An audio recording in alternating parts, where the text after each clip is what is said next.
कैसे हैं छात्र आप सब? आशा करते हैं आप लोग सभी लोग अच्छे होंगे, मस्त होंगे और अपने एग्जाम की तैयारी में लगे हुए होंगे।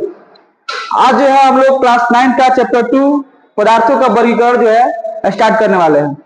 इसके पहले हम लोगों ने पदार्थ, हमारे परिवेश के पदार्थ चैप्टर के बारे में हम लोग पढ़े हुए थे कि पदार्थ क्या होते हैं, पदार्थ को कितने भागों में बांटा गया है, और आज हम लोग पढ़ेंगे पदार्थ का वर्गीकरण। हमारे परिवेश के पदार्थ में हमने पदार्थों को 3 भागों में बांटा था, ठोस, द्रव और गैस के बारे में।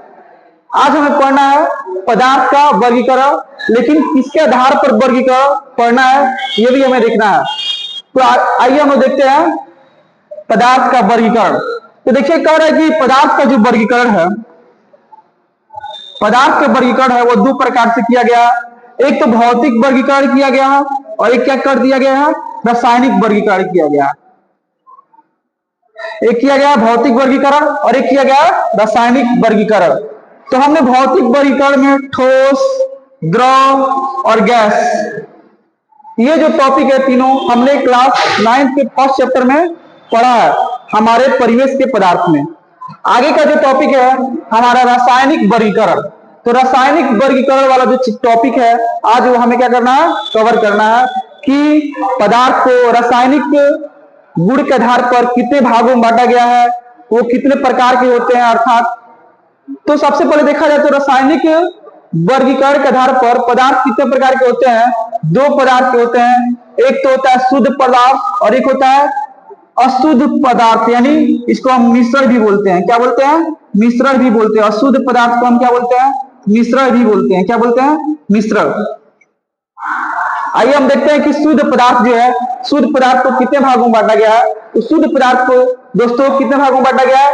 3 भागों में बांटा गया है मुख्य रूप से, 2 भागों में बांटा गया। एक तत्व और दूसरा क्या होता है, यौगिक। एक क्या होता है, तत्व होता है और दूसरा क्या होता है, यौगिक। यानी रासायनिक वर्गीकरण के आधार पर हम देखते हैं कि पदार्थ को कितने भागों में बांटा गया है, 2 भागों में बांटा गया। एक शुद्ध पदार्थ और एक जी अशुद्ध पदार्थ। तो अशुद्ध पदार्थ को हम क्या कहते हैं, मिश्रण भी कहते हैं। आइए हम देखते हैं कि शुद्ध पदार्थ जो होते हैं, शुद्ध पदार्थ को कितने भागों में बांटा गया है। तो शुद्ध पदार्थ को कितने भागों में बांटा गया है, 2 भागों में बांटा गया है। एक तत्व और दूसरा क्या होता है, यौगिक। अगर हम देखते हैं कि तत्व को कितने भागों में बांटा गया है, तो तत्व को 3 भागों में बांटा गया। कितने भागों में बांटा गया, 3 भागों में बांटा गया है। एक तत्व, एक धातु, दूसरा क्या होता है, अधातु, तीसरा क्या होता है, उपधातु। यानी जो शुद्ध पदार्थ है, तो शुद्ध पदार्थ को हमने कितने भागों में बांटा, पहले तो 2 भागों में बांटा, एक तत्व और दूसरा यौगिक। अब जो है तत्व को हमने कितने भागों में बांटा, 3 भागों में बांटा। एक है धातु, एक है अधातु और एक क्या है, उपधातु। आगे हम देखते हैं कि जो यौगिक है उसको कितने भागों में बांटा गया है। तो यौगिक को 2 भागों में बांटा गया है। एक को बोलते हैं कार्बनिक यौगिक, एक को क्या बोलते हैं, कार्बनिक यौगिक, और एक को बोलते हैं अकार्बनिक यौगिक। क्या बोलते हैं, एक को बोलते हैं कार्बनिक यौगिक और एक को बोलते हैं अकार्बनिक यौगिक। अब देखिए दोस्तों यहाँ पे मिश्रण जो है, मिश्रण को कितने भागों में बांटा गया है, 2 भागों में बांटा गया है। एक तो समांगी मिश्रण और एक जी विसमांगी मिश्रण। किसमें बांटा गया है, 2 भागों में बांटा गया है, एक समांगी और एक विसमांगी। एक बार और हम जानते हैं इसके बारे में कि जो पदार्थ का जो वर्गीकरण है वह किसके आधार पर पढ़ना है, हमें रासायनिक वर्गीकरण पढ़ना है। क्योंकि हमने भौतिक वर्गीकरण जो है पहले चैप्टर में ही पढ़ लिया है हमारे परिवेश के पदार्थ में कि पदार्थ को 3 भागों में बांटा गया, ठोस, द्रव और गैस। और रासायनिक वर्गीकरण में क्या है, पदार्थ को 2 भागों में बांटा गया। एक तो शुद्ध पदार्थ, दूसरा क्या होता है, अशुद्ध, यानी मिश्रण भी जिसको बोलते हैं। शुद्ध पदार्थ को कितने भागों में बांटा गया, 2 भागों में बांटा गया। एक तत्व और एक यौगिक। तत्व को कितने भागों में बांटा गया, 3 भागों में बांटा गया, धातु, अधातु और उपधातु। यौगिक को कितने भागों में बांटा गया, 2 भागों में बांटा गया, कार्बनिक और एक अकार्बनिक। वैसे ही मिश्रण को कितने भागों में बांटा गया, 2 भागों में बांटा गया। एक तो समांगी मिश्रण होता है और एक क्या होता है, विसमांगी मिश्रण होता है। अब इसके बारे में हम लोग जानेंगे कि सबसे पहले क्या होता है कि शुद्ध पदार्थ क्या होता है। शुद्ध पदार्थ क्या होता है? तो शुद्ध पदार्थ के बारे में हम देखेंगे कि इसमें कोई मिलावट नहीं होता। शुद्ध पदार्थ में क्या होता है? कोई मिलावट नहीं होता। आप लोग देखते हैं ना, पानी पीते हैं तो पानी में देखते हैं आप लोग प्योर वाटर आता है कि इम्प्योर वाटर आता है। तो इम्प्योर वाटर में क्या होता है? बहुत सारी गंदगी मिली हुई होती है, बालू के कण मिले हुए होते हैं, ठीक है। लेकिन शुद्ध पानी क्या होता है? बिल्कुल प्यूरिफाई किया हुआ होता है, उसमें किसी प्रकार की कोई गंदगी नहीं होती है। अगला जो टॉपिक है हमारा,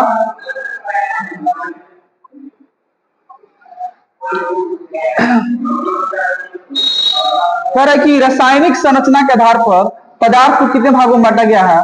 3 भागों में वर्गीकृत किया गया है। पहला जो है क्या है? तत्व। दूसरा क्या है? यौगिक। और तीसरा क्या है? मिश्रण। तो देखते हैं तत्व क्या होता है। सबसे पहला जो टॉपिक है हमारा वो क्या है? तत्व। तो कहता है कि ध्यान से समझिए दोस्तों, तत्व क्या है? तत्व पदार्थ का एक क्या है? शुद्ध और सरलतम रूप।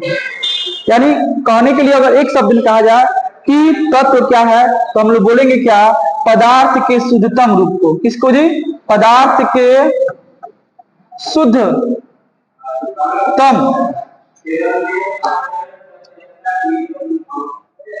पदार्थ के शुद्धतम रूप को, शुद्धतम रूप को हम क्या बोलते हैं? तत्व कहते हैं। क्या कहते हैं? तत्व कहते हैं। यहाँ पे लिखा भी हुआ है कि तत्व पदार्थ का एक क्या है? शुद्ध और सरलतम रूप है, जो किसी भी भौतिक या रासायनिक विधि द्वारा 2 या 2 से अधिक सरल रूपों में विभाजित नहीं किया जा सकता। यानी कहने का अर्थ है दोस्तों कि तत्व क्या होता है? पदार्थ का शुद्ध और सरलतम रूप होता है, जिसे हम लोग किसी भी भौतिक या रासायनिक विधि से हम क्या कर सकते हैं? 2 या 2 से अधिक भागों में वर्गीकृत नहीं कर सकते हैं। जैसे मान लीजिए कि अगर कहा जाए ये जो मार्कर दिखाई दे रहा है क्या है? लोहा का है। अगर मान लीजिए इसको हम तोड़ते हैं, तो तोड़ेंगे भी तो क्या होगा? इसका जो छोटा से छोटा मोलिक्यूल्स आएगा वो भी क्या कहलाएगा? लोहा का ही होगा। यानी इसमें दूसरा कोई पदार्थ नहीं है, ठीक है। तो आइए हम देखते हैं कि कुछ तत्वों के बारे में देखते हैं। तो तत्वों में कौन है जी? Hydrogen, oxygen, nitrogen, phosphorus, sulphur, तांबा, चांदी, सोना, प्लेटिनम, ये तमाम जो है क्या है? तत्व हैं, जो प्रकृति में क्या होते हैं? पाए जाते हैं। अगर देखा जाए लगभग कितने तत्व हैं, यानी जो आधुनिक आवर्त सारणी है उसमें टोटल कितने तत्व हैं? 118 तत्व हैं। और 118 तत्वों में देखा जाए तो 92 ऐसे तत्व हैं। कितने? 92 ऐसे तत्व हैं जिनकी क्या हो चुकी है? प्राकृतिक रूप से खोज की गई है। कितने रूप से खोज की गई है? प्राकृतिक रूप से खोज की गई है। किस कुल कितने तत्व हैं? 118 तत्व हैं। और 118 तत्वों में 92 जो तत्व हैं वो कौन से तत्व हैं? प्राकृतिक तत्व हैं।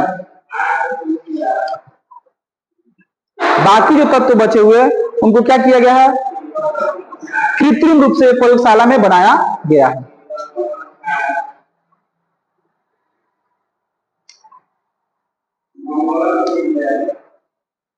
आइए हम देखते हैं दोस्तों तत्व की विशेषताएं। तत्व की विशेषताएं क्या होती है? तो सबसे पहले हम देखते हैं कि तत्व क्या होता है? शुद्ध पदार्थ है जिसे रासायनिक विधि से क्या किया सकता है? बांटा नहीं जा सकता है। यहाँ पे दोस्तों थोड़ा सा मिस्टेक हो गया है, यहाँ पे सुधार लीजिएगा कि रासायनिक विधि से इसे बांटा नहीं जा सकता है। पर तत्व अपने गुणों के आधार पर भिन्न भिन्न हो सकते हैं। यानी जो अलग अलग तत्व होते हैं उनके क्या होते हैं? जिससे कहने का अर्थ है कि कह रहा है दूसरा लाइन कि तत्व अपने गुणों के आधार पर क्या होते हैं? भिन्न भिन्न हो सकते हैं। तीसरा कह रहा है कि एक ही प्रकार के परमाणुओं से बना होता है। यह क्या होता है? एक ही प्रकार के परमाणुओं से बना होता है। जैसे मान लीजिए देखिए अभी मैंने आपको जस्ट बताया कि मान लीजिए कि यह क्या है? सोना है। और सोने के अंदर अगर देखा जाए कि यह क्या है कि सोना है, और यहाँ पे देखा जाए कि बहुत सारे क्या है? परमाणु है। इसके अंदर बहुत सारे छोटे छोटे क्या है? कण है। ये सारे कण क्या होंगे? सारे कण क्या कहलाएंगे? सोना ही कहलाएंगे। क्या कहलाएंगे? सोना ही कहलाएंगे। तो कह रहा है कि प्रत्येक तत्व के क्या होते हैं? कुछ विशिष्ट गुण होते हैं। प्रत्येक जितने भी तत्व दिखाई देते हैं सबके कुछ ना कुछ क्या होते हैं? विशिष्ट गुण होते हैं। जैसे अगर देखा जाए सोना, तो सोना का अलग गुण होता है। सोना बहुत ही कीमती तत्व है। वैसे ही चांदी को देखा जाए तो चांदी भी क्या है? एक बहुत ही बड़ा और बहुमूल्य क्या है? कीमती तत्व है, जो क्या होता है? विद्युत का बहुत बढ़िया क्या होता है? सुचालक होता है। देखिए यहाँ पे दिया हुआ है, ये क्लोरीन है, ये ऑर्गन है, ये क्या है? नियोन है, ये नाइट्रोजन है, ये ऑक्सीजन है, और ये क्या है, क्रिप्टन है, hydrogen, radon, neon, helium, fluorine. यानी अगर देखा जाए 118 तत्वों में, तो कुछ तत्व ऐसे होते हैं जो क्या होते हैं, अस्थायी होते हैं, यानी वह किसी भी रासायनिक अभिक्रिया में भाग नहीं लेते हैं, किसी भी रासायनिक अभिक्रिया में भाग नहीं लेते हैं। और वो तत्व कौन कौन से हैं, तो वो तत्व हैं helium, neon, argon, krypton, xenon, radon.